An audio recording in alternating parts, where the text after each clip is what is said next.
wabarakatuh. Halo guys, kembali lagi bersama kami kelompok 2. Di sini kami akan berdiskusi mengenai lembaga keuangan non-bank dan kelompok kami akan berdiskusi tentang pajak piutang. Video ini dibuat untuk memenuhi ujian akhir semester pada mata kuliah Bank dan Lembaga Keuangan lain yang diampu oleh Ibu Wiwin Julianti, SE, SPD, MAK. Selamat menyaksikan. Kalian tahu nggak sih anjak piutang itu apa? Menurut saya, anjak piutang sebagaimana yang didefinisikan dalam peraturan yang berlaku adalah kegiatan pembiayaan dalam bentuk pembelian atau pengalihan serta pengurusan piutang atau tagihan jangka pendek suatu perusahaan dan transaksi perdagangan dalam negeri ataupun transaksi perdagangan luar negeri. Kalau menurut saya, anjak piutang itu merupakan alternatif pembiayaan jangka pendek, modal kerja atau sebagai alternatif pengelolaan administrasi tagihan atau penjualan secara lebih efektif bagi penjual piutang atau klien.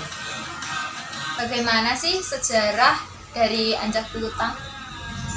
Menurut saya, sejarah anjak piutang ini telah dikenal terutama di daratan Inggris dan Amerika Serikat. Sebutan pertama kalinya yaitu factoring sejak 2000 tahun ini dipergunakan di Mesopotamia. Pada waktu itu masih dalam bentuk sederhana. Pihak faktor biasanya bertindak sebagai agen penjual yang sekaligus juga sebagai agen perlindungan kredit yang sudah lazim dikenal sebagai general factoring. Dan seiringan perkembangan waktu pada zaman piutang, anjak piutang berkembang sangat pesat terutama di daratan Inggris dan Amerika. Pada abad ke-19, lembaga factoring perlahan-lahan mulai meninggalkan sifat keagungannya dan mulai beralih sekaligus berkonsentrasi pada pengelolaan kredit bagi kliennya, seperti menjamin kredit, melakukan penagihan, dan menyediakan dana. Berawal dari hal ini, terbentuk suatu embrio bisnis anjak piutang modern yang dikenal saat ini dan menggunakan sistem hukum yang berasal dari common law. Selanjutnya, apa saja sih jenis-jenis anjak piutang itu? Menurut saya, jenis-jenis anjak piutang yaitu yang pertama, full service factoring. Jenis anjak piutang ini yang pertama dan paling umum adalah full service factoring. Seperti namanya, perusahaan anjak piutang bertipe full service menyediakan segala jenis jasa kegiatan anjak piutang, mulai dari penagihan, penerbitan invoice, sampai penerimaan dana dari debitur. Selain itu, full service factoring juga bersedia menagih segala jenis piutang, mulai dari piutang normal sampai kredit macet. Yang kedua yaitu resource factoring. Resource factoring adalah perusahaan anjak piutang mirip dengan full service factoring. Akan tetapi, resource factoring tidak mau menerima perjanjian anjak piutang yang menyertakan bad debt. Penagihan terhadap bad debt akan tetap dilakukan, tetapi risiko gagal bayarnya tetap ada di pihak perusahaan klien tersebut. Selanjutnya jenis lainnya yaitu bulk factoring, yaitu jenis anjak piutang yang hanya mengcover kegiatan pembayaran di muka atau DP dan penagihan periode kepada debitur.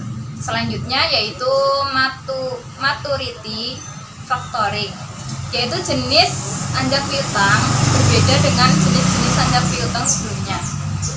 Perusahaan anjak piutang penyedia jenis tersebut hanya bertindak sebagai pengawas, penata administrasi, dan pelindung kredit saja. Keseluruhan aktivitas jenis penagih tetap dilakukan oleh perusahaan klien. Selanjutnya, agensi factoring, yaitu jenis anjak piutang dengan mengatasnamakan penagihan piutang pada perusahaan lain. Jika menggunakan jasa faktoring jenis ini, perusahaan anjak piutang adalah pihak yang namanya digunakan dalam invoice penagihan. Meski demikian, proses teknis penagihan tetap dilakukan perusahaan klien sendiri. Dan selanjutnya, invoice discounting factoring, yaitu perusahaan anjak piutang yang hanya menyediakan jasa pembiayaan piutang tanpa penagihan. Jika kita menggunakan jenis anjak piutang ini, perusahaan perlu melakukan penagihan piutang sendiri dengan pembayaran ditransfer ke pihak jasa faktoring. Dan yang terakhir jenis anjak piutang yaitu undisclosed factoring. Jenis anjak piutang yang terakhir ini yaitu perusahaan anjak piutang khusus menyediakan jasa proteksi terhadap bad debts. Perusahaan semacam ini akan menjamin maksimal 80% nominal piutang kita yang berpotensi menjadi bad debts. Menurut kalian manfaat dari anjak piutang itu apa sih? Kalau menurut saya, anjak piutang itu dapat menurunkan biaya produksi karena pembayarannya tuh menjadi lebih cepat.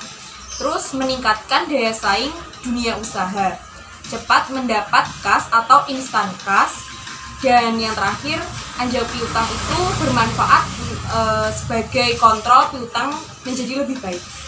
Kalau menurut saya, anjak piutang itu mampu memberikan manfaat untuk semua pihak yang terlibat, di antaranya yang pertama untuk investor.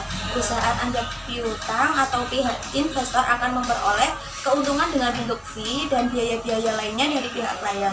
Yang kedua untuk klien akan mendapatkan manfaat berupa pembiayaan, memperlancar arus kas perusahaan, dan dapat meningkatkan penjualan agar mempermudah dalam penagihan utang. Yang ketiga yaitu untuk nasabah ataupun debitur. Pihak debitur berkesempatan dapat melakukan pembelian secara kredit. Selain itu akan mampu juga memberikan kesempatan pada pihak nasabah dalam melakukan penjualan agar lebih cepat. Iya betul.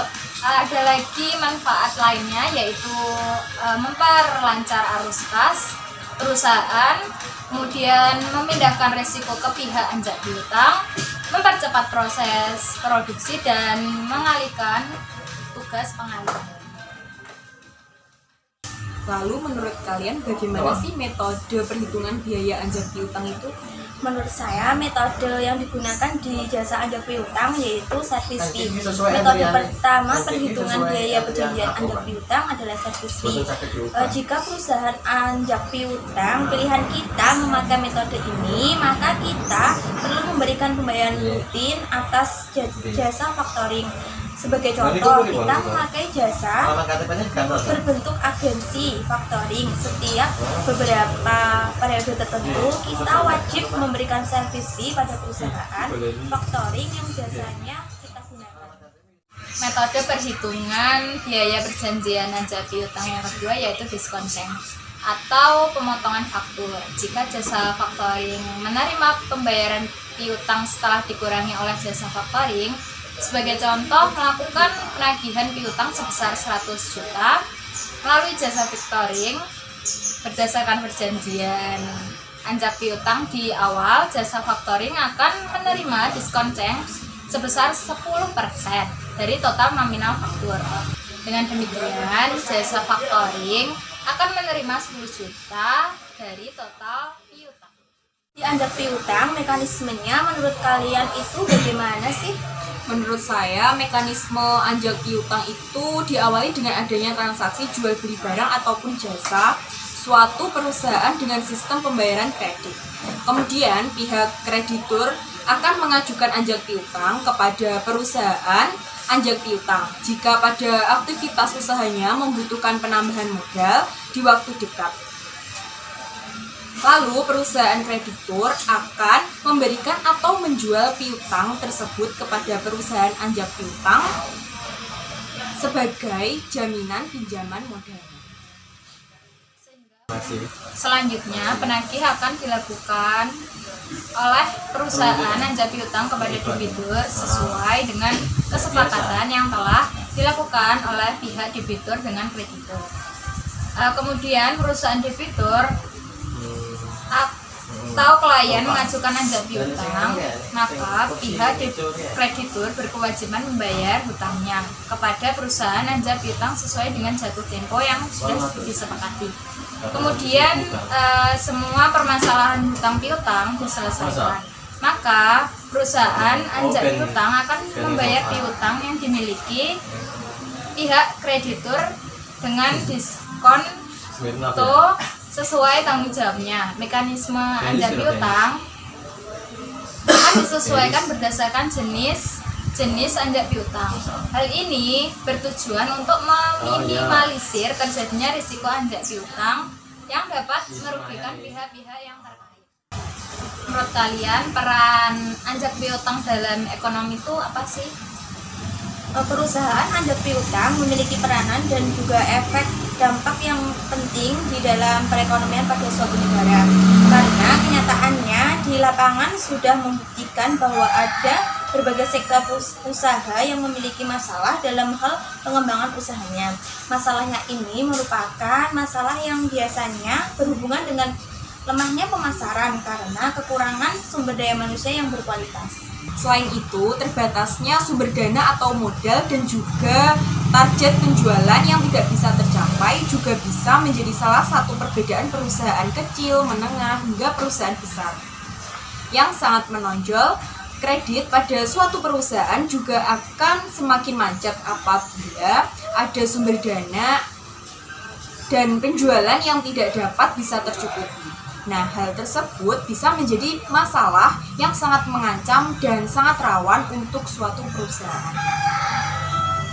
Masalah administrasi juga akan bisa dijumpai bila angka penjualan produk semakin meningkat, khususnya apabila proses anjak piutang turut hadir, agar bisa dijadikan pilihan solusi pada berbagai permasalahan yang sudah kita bahas tadi.